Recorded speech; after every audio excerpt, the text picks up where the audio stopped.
Hello, and welcome to Cindy's Corner. We're doing a chapter book called Charlotte's Web. Charlotte's Web. Charlotte's Web is written by E.B. White, is the author, and the illustrator is Garth Williams. And if you turn to the table of contents, that is the list of chapters, we are on chapter 17. And so you come down to the XV11, and number 17 is Uncle, and that is 130. So turn to page 130, Uncle. And if you haven't hit that subscribe button, go ahead and hit it so you don't miss Storytime with Cindy's Corner. And go ahead and give us a thumbs up as you do it. Chapter 17, Uncle. When they pulled into the fairgrounds, they could hear music and see the Ferris wheel turning in the sky. They could smell the dust of the racetrack where the sprinkling cart had moistened it. And they could smell hamburgers frying and see balloons aloft. They could hear sheep blatting in the pens. An enormous voice over the loudspeaker said, "Attention, please. Will the owner of a Pontiac car, license number H2439, please move your car away from the fireworks shed?" "Can I have some money?" asked Fern. "Can I too?" asked Avery. "I'm going to win a doll by spinning a wheel, and it will stop at the right number," said Fern. "I'm going to steer a jet plane and make it bump into another one." "Can I have a balloon?" asked Fern. "Can I have frozen custard and a cheeseburger and some raspberry soda pop?" asked Avery. "You children be quiet till we get the pig unloaded," said Mrs. Arable. "Let the children go off by themselves," suggested Mr. Arable. "The fair only comes once a year." Mr. Arable gave Fern 2 quarters and 2 dimes. That's 70 cents. Quarters is 2 is 50, 25, 50, and 2 dimes is 60, 70, a dime a piece, 10 cents a piece. He gave Avery 5 dimes, which is 50 cents, and 4 nickels, which is 50, 55, 60, 65, 70 cents too. "Now run along," he said, "and remember, the money has to last all day. Don't spend it all the first few minutes, and be back here at the truck at noontime so we can all have lunch together. And don't eat a lot of stuff that's going to make you sick to your stomachs. And if you go in those swings," said Mrs. Arable, "you hang on tight. You hang on very tight, hear me? And don't get lost," said Mrs. Zuckerman. "And don't get dirty. Don't get overheated," said their mother. "Watch out for pickpockets, cautioned their father. "And don't cross the racetrack when the horses are coming," cried Mrs. Zuckerman. The children grabbed each other by the hand and danced off in the direction of the merry-go-round, toward the wonderful music and the wonderful adventure and the wonderful excitement, into the wonderful midway where there would be no parents to guard them and guide them, and where they could be happy and free and do as they pleased. Mrs. Arable stood quietly. There's the fair. And watched them go. Then she sighed. Then she blew her nose. "Do you really think it's all right?" she asked. "Well, they've got to grow up sometime," said Mr. Arable, "and a fair is a good place to start, I guess." While Wilbur was being unloaded and taken out of his crate and into his new pig pen, crowds gathered to watch. They stared at the sign, "Zuckerman's Famous Pig." Wilbur stood back and tried to look extra good. He was pleased with his new home. The pen was grassy, and it was shaded from the sun by a shed roof. Charlotte watching her dance. Charlotte, watching her dance, scrambled out of the crate and climbed a post to the underside of the roof. Nobody noticed her. Templeton, not wishing to come out in broad daylight, stayed quietly under the straw at the bottom of the crate. Mr. Zuckerman poured some skim milk into Wilbur's trough, pitched clean straw into his pen, and then he and Mrs. Zuckerman and the Arables walked away toward the cattle barn to look at purebred cows and to see the sights. Mr. Zuckerman particularly wanted to look at the tractors. Mrs.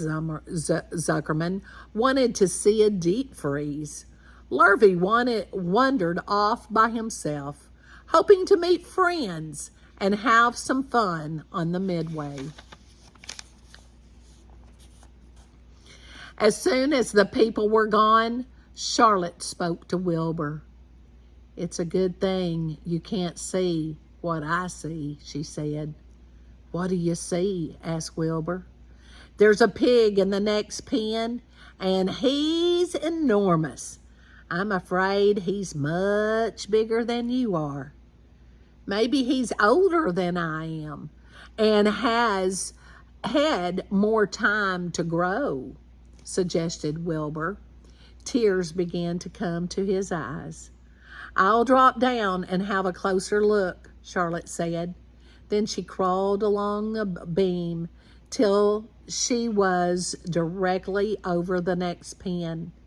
She let herself down on a drag line until she hung in the air just in front of the big pig's snout. "May I have your name?" she asked politely. The pig stared at her. "No name," he said in a big, hearty voice. "Just call me Uncle." "Very well, Uncle," replied Charlotte. "What is the date of your birth? Are you a spring pig?" "Sure, I'm a spring pig," replied Uncle. "What did you think I was, a spring chicken?" "Ha ha ha, that's a good one, sister. Mildly funny," said Charlotte. "I've heard funnier ones, though. Glad to have met you, and now I must be going." She ascended slowly and returned to Wilbur's pen. "He claims he's a spring pig," reported Charlotte, "and perhaps he is. One thing is certain, he has a most unattractive personality. He is too familiar, too noisy, and he cracks weak jokes. Also, he's not anywhere near as clean as you are, nor as pleasant. I took quite a dislike to him in our brief interview. He's going to be a hard pig to beat, though, Wilbur, on account of his size and weight. But with me helping you, it can be done. This afternoon, late, if I'm not too tired, said Charlotte. The last thing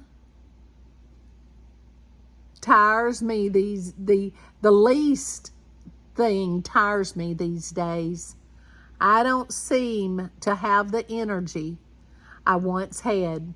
My age, I guess. Wilbur looked at his friend.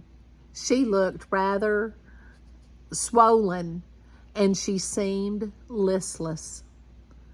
I'm awfully sorry to hear that you're feeling poorly, Charlotte, he said. Perhaps if you spin a web and catch a couple of flies, you'd feel better. Perhaps, she said wearily. But I feel like the end of a long day, clinging upside down to the ceiling. The settled down for a nap, leaving Wilbur very much worried. All morning, people wandered past Wilbur's pen. Dozens and dozens of strangers stopped and stared at him, and to admire his silky white coat and curly tail, his kind and radiant expression.